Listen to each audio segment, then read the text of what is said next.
இன்னைக்கு நம்ம ப்ளீச்சோட செகண்ட் எபிசோட தான் பார்க்க போறோம். எபிசோட ஓப்பனிங்ல நம்ம ஹீரோ காலங்கத்துல எழுப்பறக்காக அவங்க அப்பா வந்து ஃபன் பண்ணிட்டு இருப்பாரு எப்பவும் போல. சோ அதுக்கப்புறம் நம்ம ஹீரோ கேட்பான், சரி காரினுக்கு யூஸுக்கு நைட் அடிபட்டுச்சுல நல்லா தானே இருக்காங்கன்னு கேட்கும்போது அடிபட்டுச்சான்னு கேட்பாரா. அடுத்த சீன்ல பார்த்தா அவங்க வீட்டுல பெரிய ஒரு ஓட்டம் வந்து கிரியேட் ஆயிருக்கலாம். பட் இது ஒரு மெடிக்கல் மிராக்கல். ஏன்னா நம்ம வீட்டுல ஒரு ட்ரக் ஆக்சிடென்ட் நடந்திருக்குது. பட் இருந்தாலும் நம்ம வீட்டுல இருக்கிற யாருக்கும் அடிபடலன்னு சொல்லிட்டு இருக்கேன். ட்ரக் ஆக்சிடென்டா நம்ம ஹீரோக்கு ஷாக்கா இருக்கும். பிளஸ் ஒருவேளை இது வந்து அந்த ரூக்கியோட வேலையா இருக்குமோ அப்படின்லாம் யோசிப்பானா. அதுக்கப்புறம் நம்ம ஹீரோவும் ஸ்கூலுக்கு கிளம்ப அங்க போற வழியில ஒரிஹிமே அப்படின்னு சொல்லி ஒரு பொண்ணை இடிச்சிருவான். சாரிப்பா அப்படின்னு சொல்லிட்டு அந்த பொண்ணுக்கு கை கொடுத்து தூக்கலான்னு மூஞ்சி ஒரு மாதிரி வச்சிருந்திருப்பானா. அதை பார்த்து பயந்து போன அந்த பொண்ணு, இல்லங்க எனக்கு வேற வேலை இருக்குங்கன்னு சொல்லி அங்கிருந்து ஓடி போக, அதுவே அந்த ஒரிஹிமேயோட ஃப்ரெண்டான அந்த டட்சுகிங்கிறவ, ஆமா காலங்கத்தால ஸ்கூலுக்கு வராம எதுக்குடா மத்தியான நேரத்துல வந்திருக்கேன்னு கேட்க, முடிஞ்சா அப்புறமா சொல்றேன்னு சொல்லிட்டு கிளாஸுக்கு வருவானா. பார்த்தா ஃப்ரெண்ட்ஸ் எல்லாருமே டே என்னடா நேத்து நைட் ஏதோ உங்க வீட்டுல ட்ரக்லாம் ஆக்சிடென்ட் ஆச்சாமெல்லாம் கேட்டுக்கிட்டு இருப்பானுங்க. அப்ப அதுல சாட் அப்படிங்கிற ஒருத்தன், நான் வேணா வந்து உங்க வீட்டுக்கு ஹெல்ப் பண்ணட்டான்னு கேட்க, அங்க இருக்கிற பசங்க எல்லாம்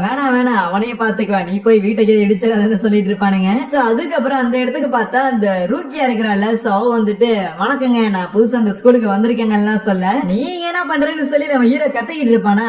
ஏன் அவங்க ரெண்டு பேருக்கு ஏற்கனவே தெரியுமா மத்த பசங்க எல்லாம் கேட்க, இல்லங்க அப்படிலாம் கிடையாது இவன் ஏதோ வளர்றான்னு சொல்லிட்டு. சோ அதுக்கப்புறம் நம்ம ஹீரோ தனியா வச்சு, ஏய் ஏதோ சோல் சொசைட்டி ஏதோ ஊர் பேர் சொன்ன அந்த ஊருக்கு போறத விட்டு ஏன் இங்க என்ன பண்ணிட்டு இருக்கிறேன்னு கேட்க, சோல் சொசைட்டிக்கு சோல் ரீப்பரால மட்டும்தான் போக முடியும். பட் நேத்து நைட் இருக்கிற என் பவர் எல்லாத்தையும் நீயா எடுத்துக்கிட்டேன். சோ இப்போதைக்கு என்னால இந்த ஒரு டெம்பரரி ஹியூமன் ஃபார்ம்ல தான் இருக்க முடியும். என்னோட பவர்ஸ் வந்து ரிட்டர்ன் ஆகிற வரைக்கும்னு சொல்ல, ஓ அதனாலதான் என் கிளாஸ் பசங்களாலே உன்னை வந்து பார்க்க முடியுதா நம்ம ஹீரோக்கு அப்பதான் புரியுமா. ஆனா அது மட்டும் இல்லாம அந்த ரூக்கியா சொல்லுவா, என்னால இப்போ ஒரு சோல் ரீப்பரா இருக்க முடியலன்னு ஏன் நீ அந்த ஒரு பொசிஷன்ல இருந்துகிட்டு இப்ப இங்க இருக்கிற சோல் ரீப்பரோட வேலை எல்லாத்தையும் வந்து பார்க்கணும் அப்படின்னு சொல்ல, நான் எதுக்கு பண்ணணும்னு கேட்கும்போது, நேத்து மட்டும் நீ சண்டை போட்டேல அதனால நீ இன்னைக்கும் சண்டை பண்ணணும்னு சொல்ல, நேத்து என் ஃபேமிலி ஆபத்து இருந்தது அதனால சண்டை போட்டேன். ஒரு கம்ப்ளீட் ஸ்ட்ரேஞ்சர் எவனோ ஒருத்தனுக்காக எல்லாம் போய் என் லைஃப் ரிஸ்க் பண்ண முடியாதுன்னு சொல்ல, அப்படியே விஷயம்னு சொல்லி அப்படியே வந்து நம்ம ஹீரோட தவடாலேயே ஒரு கிளம்ப போட்டு அடிப்பால. நம்ம ஹீரோட சோல் தனியா பாடி விட்டு பிரிஞ்சு வந்துடும்.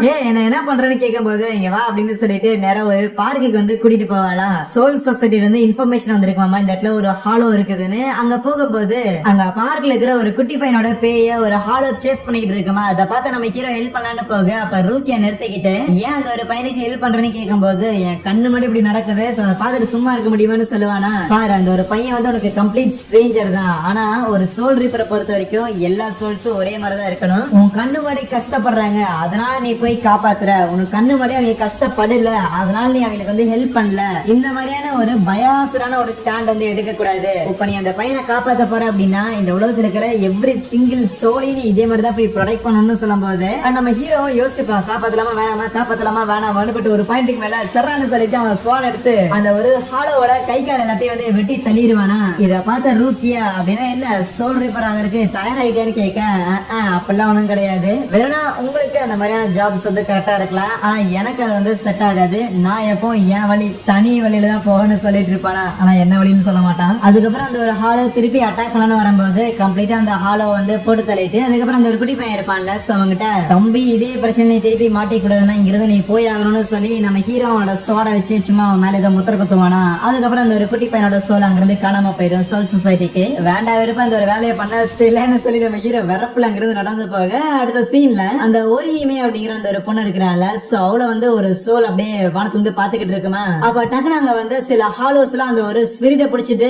நேரம் வேற ஒரு இடத்துக்கு கூட்டிட்டு போக, அந்த இடத்துல அந்த ஹாலோஸ்க்குலாம் லீடர் மாதிரி ஒரு தெருப்பானா. சோ வந்து பா குட்டி போய் எங்க ஊருக்குள்ள சுத்திட்டு இருக்கிறேன்னு சொல்லி மத்த ஸ்பிரிட்ஸ் எல்லாம் வச்சு அந்த ஒரு ஸ்பிரிட்ட வந்து கம்ப்ளீட்டா வந்து ஒரு விதமான ஹாலோவா டிரான்ஸ்ஃபார்ம் பண்ண வச்சிருவான். இன்னொரு பக்கம் நம்ம ஹீரோவும் அந்த ரூக்கியாவும் அப்படியே நடந்து போயிட்டு இருப்பாங்களா, ஏன் தேவையில்லாம என்ன ஃபாலோ பண்ற அப்படிங்கிற சொல்லிதான் நம்ம ஹீரோ கத்திக்கிட்டு இருப்பான். அப்ப அந்த இடத்துல ஒரு குட்டி ஆக்சிடென்ட் அந்த மாதிரி இருக்குமா, யாருன்னு போய் பார்த்தா அந்த ஒரிஹிமே அப்படிங்கிற அந்த ஒரு பொண்ணா தான் இருப்பான். சோ வந்து நல்லாதான் இருப்பாளா, ஓகே ஃபைன் எதுவும் ஆகல எல்லாம் பேசிட்டு இருக்கும் போது அந்த ரூக்கியாவுமே, நான் உங்க கிளாஸ்ல தான் புதுசா சேர்ந்திருக்கேன் எல்லாம் சொல்லிக்கிட்டு இருக்கேன். சோ அப்ப அந்த மாதிரி அவ கால்ல வந்து ஏதோ அடிப்பட்ட மாதிரி இருக்குமா, அது என்னதுன்னு கேட்கும் போது தெரியல, அப்பதான் கார் வந்துச்சுல சோ அதுல பட்டதா இருக்கும்னு சொல்லுவா. இருந்தாலுமே ரூக்கியாக்கு சம்திங் ஏதோ டவுட்டாவே இருக்குமா. அதுக்கப்புறம் அந்த ஒரிஹிமே அங்க இருந்து போனதுக்கு அப்புறம், ஏன்னா அந்த ஒரிஹிமே அப்படிங்கிற பொண்ணு அவனோட க்ளோஸ் ஃப்ரெண்டாங்கும் போது, இல்ல ஃப்ரெண்ட்ஸ் அப்படின்லாம் கிடையாது, என்னோட ஃப்ரெண்டு ஒருத்தி அவ வீட்டு பக்கத்துல இருக்கிறா. சோ அது மூலமா மூலமா தான் தெரியும். ஆனா அது மட்டும் இல்லாம ஒரு 3 வருஷத்துக்கு முன்னாடி அவளோட ஒரே ஃபேமிலி மெம்பரான அவளோட அண்ணன் வந்து என் கிளினிக்ல தான் இறந்து போனாங்க.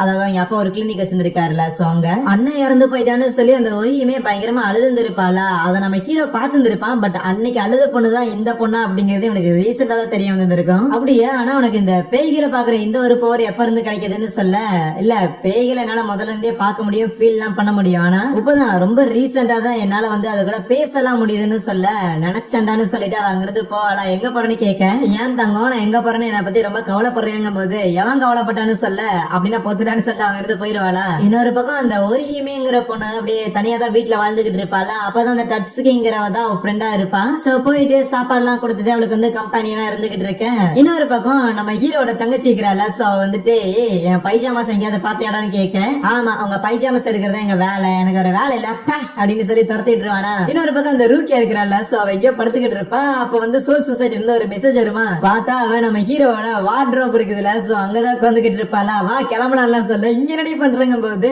அப்ப டக்குன்னு ஒரு ஹாலோவிங்ல அட்டாக் பண்றதுக்காக வரும்போது நம்ம ஹீரோவுமே சோல் ரீப்பரா மாறிட்டு அவனோட ஜான் பாக்டர் எடுத்து அந்த ஹாலோ அட்டாக் பண்றதுக்காக போறான். பட் இருந்தாலுமே வெறும் அந்த ஒரு ஜான் பாக்டர் வச்சு ஸ்விங் பண்ணிட்டு தான் இருப்பானா. டே வெறும் ஸ்விங் பண்ணிட்டு இருக்காதடா, போக்கஸ் பண்ணி அட்டாக் பண்றான்னு சொல்ல, வெட்டு விழுந்தா போதும் அவ்வளவுதானு சொல்லிட்டு நம்ம ஹீரோ கண்டமணிக்கு அந்த ஸ்வால் வச்சு சுத்திக்கிட்டு இருப்பான். ஒரு பாயிண்ட்ல நம்ம ஹீரோ அந்த ஹாலோவோட மாஸ்க வந்து உடைச்சு விட்டுருவானா. அந்த மாஸ்க உடஞ்சோடனே அதோட ஃபேஸ பார்த்து அவன் பயங்கரமா ஷாக் ஆக, அதுக்கப்புறம் அந்த ஹாலோ அங்கிருந்து போயிடும். அதுக்கப்புறம் அந்த ஒரு ஹாலோ வேர்ல்டுக்கு போயிட்டு அதோட மாஸ்க வந்து திருப்பி ரீஜெனரேட் பண்ணி திருப்பி ரொம்ப விகோரியஸா மாறிடும். இன்னொரு பக்கம் நம்ம ஹீரோ அந்த ஒரு மாஸ்க உடைஞ்சிட்டு அது ஒரு ஹியூமன் ஃபேஸ்ங்கிறத பார்த்து இருப்பான்ல, அது மனுஷனா அப்படின்னு அந்த ரூக்கியா கிட்ட கேட்கும் போது அப்பதான் அவன் சொல்றா, ஒன்ஸ் நீ ஒரு ஹாலோவை பார்த்தேன்னு வையன், பயங்கரமா போக்கஸ் பண்ணி ஒரே அடியோட அந்த ஹாலோ வந்து போட்டு தள்ளிடணும். அதோட மாஸ்க் வந்து உடையிற அளவுக்கு நீ வெயிட் பண்ணி அடிச்சுக்கிட்டு இருந்தேன்னு வையன், அது வந்து ஒரு ஹியூமனுங்கிறது உனக்கு தெரிய வரும், உன்னோட எமோஷன்ஸ் வந்து நீ கொலை பண்றது வந்து தடுக்கும்னு சொல்லும் போது, அப்படின்னா உண்மையாலுமே அந்த ஹாலோஸ் எல்லாமே ஹியூமனானு கேட்பானா. ஆமா, ஹியூமன்ஸோட ஸ்பிரிட்ஸ் இருக்குதுல்ல, சோ அது எப்படி ஒரு நல்ல ஸ்பிரிட்டா இருக்குதோ அதே மாதிரி ஹாலோ ஸ்பிரிட் அப்படின்னு சொல்லி அந்த ஸ்பிரிட்ஸோட நெஞ்சில வந்து ஒரு விதமான செயின் வந்து இருக்கும். அது பிரேக் ஆகும் போது அந்த ஸ்பிரிட்ஸ் எல்லாமே வந்து ஒரு ஹாலோ ஸ்பிரிட்டா மாறும். சோ அந்த ஒரு ஹாலோ தான் ஒரு மான்ஸ்டரா மாறிட்டு இந்த இடத்துல எல்லாரையும் அட்டாக் பண்ணிட்டு இருக்கு. பட் எகைன் அது ஆல்ரெடி மான்ஸ்டரா மாறிடுச்சுன்னா அது வந்து மான்ஸ்டர் தான். ஹியூமன்ஸ்க்கு இருக்கிற எந்த ஒரு குவாலிட்டியுமே அதுக்கு கிடையாது. சோ அதை யோசிக்காம நீ வந்து அழிக்க வேண்டியது உன்னோட கடமை, ஒரு சோல் ரீப்பர் உன்னோட வேலை எல்லாம் சொல்லுவா. இன்னொரு பக்கம் அந்த ஒரிஹிமேயோட வீட்டுல அந்த டட்சுகிங்கிற பொண்ணு என்ன அது அந்த இச்சிகோ பையன் அந்த ரூக்கியா கூட சுத்திக்கிட்டு இருந்தானா. புதுசா வந்த பொண்ணு அதுக்குள்ள அவன் கரெக்ட் பண்றானா அப்படிங்கிற மாதிரி கத்திக்கிட்டு, உனக்கு ரோட்ல வரும்போது ஆக்சிடென்ட் ஆயிருக்குது, உன்னை வீடு வரைக்கும் கூட்டு வந்துட்டு இருக்கானா கொடுறேன் அப்படிங்கிற மாதிரி எல்லாம் சொல்லிட்டு இருக்க.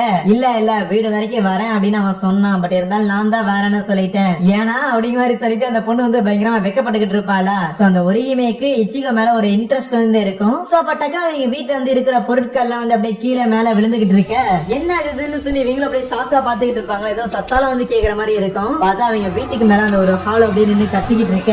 அங்கேயே அந்த ஒரு எபிசோடே முடிக்கிறாங்க. So yeah, thank you.